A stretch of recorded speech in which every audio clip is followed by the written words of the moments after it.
Bom dia, amados irmãos, amigos, que a graça, a paz, o amor do Pai e a comunhão do Espírito Santo seja permanente na tua casa, tua vida, tua família, em nome de Jesus.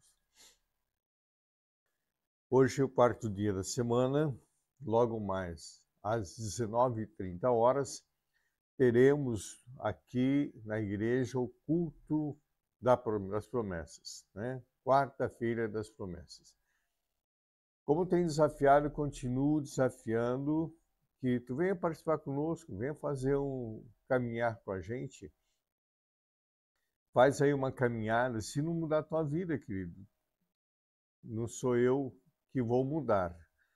É a nossa determinação, nosso comportamento, né?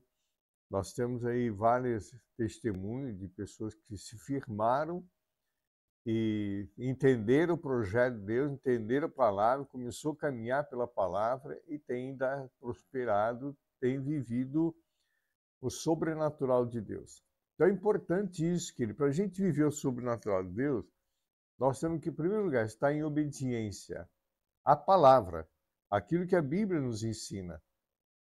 A Bíblia é o único livro que vai nos instruir de como deve ser conduzido a nossa vida, de que forma tem que ser moldada a nossa vida dentro do projeto de Deus, do propósito de Deus. E esse é o ano do propósito de Deus na nossa vida. E Deus sempre, sempre quer o melhor de nós. Vamos continuar aqui no livro de Atos Apóstolos, capítulo 9, que eu pulei alguma parte e voltei um pouco para a gente poder ter o entendimento correto da palavra. Amém? Vamos lá então, a partir do versículo aqui 19.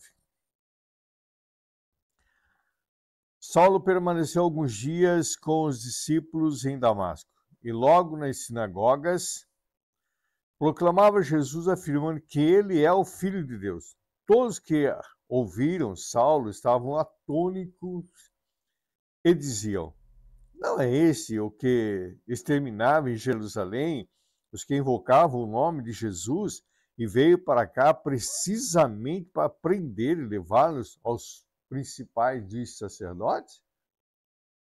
Saulo, porém, mais e mais se fortalecia e confundia os judeus que moravam em Damasco, demonstrando que Jesus é o Cristo. Decorrido muitos dias, os judeus resolveram matar Paulo, mas ele ficou sabendo do plano dele dia e noite e guardavam também os portões da cidade para o matar. Mas os discípulos de Saulo tomaram-no de noite, colocando no cesto, desceram pela muralha. Até aqui, amanhã a gente continua.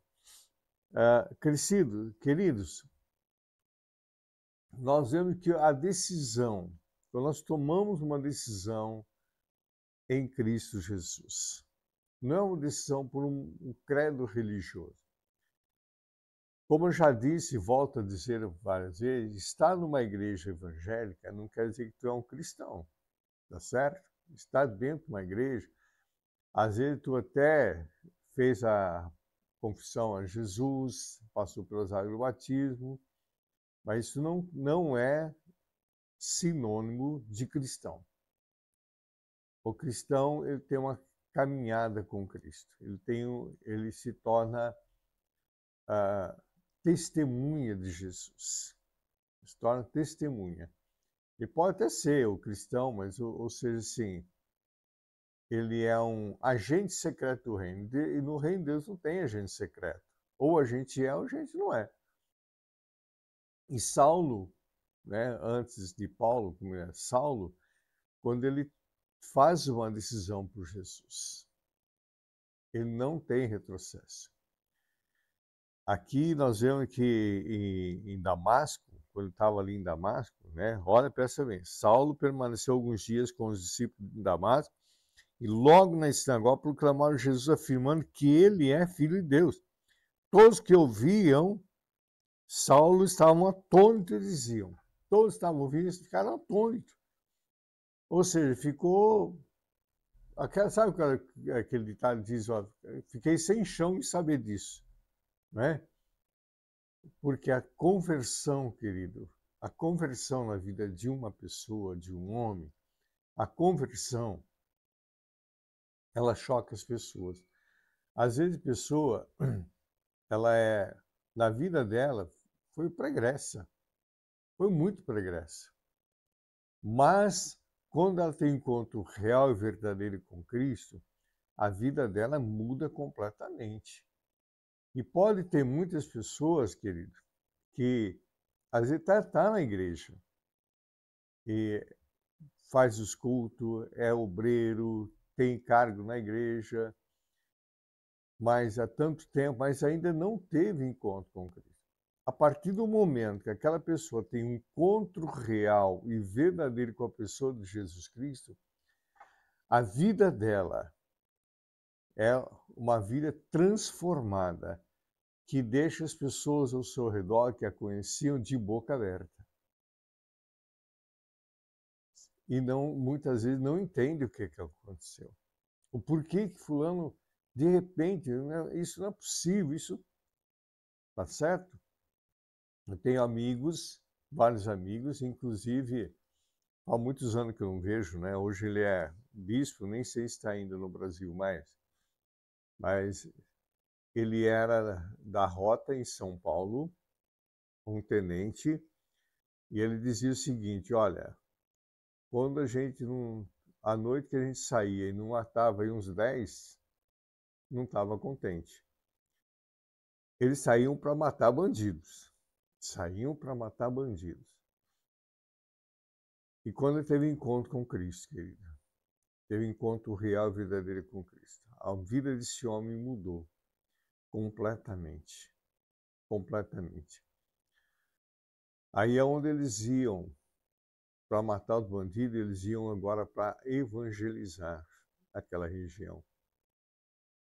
Iam evangelizar. E muitas pessoas se tiveram encontro com Cristo, pessoas que eram traficantes, eram bandidos mesmo. Tiveram encontro com Jesus e se converteram. Em muitas comunidades abriram ali uma frente de trabalho ministerial e famílias sendo restauradas, vidas sendo restauradas. Então veja bem, querido, qual a mudança que Jesus faz na vida de uma pessoa. Transforma. E as pessoas que olhavam ele falavam: fulano, você não é fulano que andava aí para as comunidades matando bandido? Pois é. Exemplo de Saulo. Um homem com vida transformada. Depois ele pediu baixo da polícia e se dedicou inteiramente ao ministério, né? Inteiramente ao ministério. Então é muito sério, transformação que Jesus faz, o Espírito Santo faz dentro de nós. É algo que deixa as pessoas bobadas, as pessoas de cabeça, de boca aberta. O que aconteceu aqui, ó?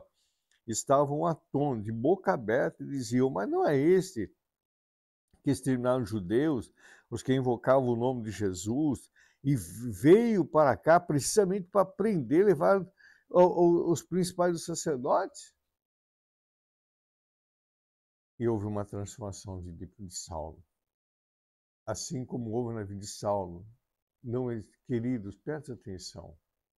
Talvez tenha alguém da tua família, talvez tu tenha aí na igreja orado por alguém da tua família, clamado a Deus por uma situação, e parece que tu não está vendo nada acontecer.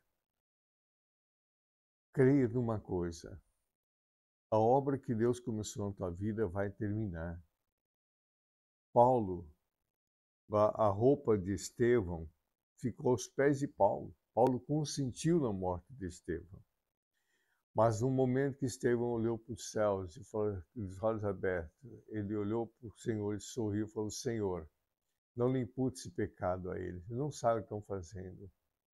Ele colocou a vida daqueles soldados, a vida de Paulo diante do Senhor.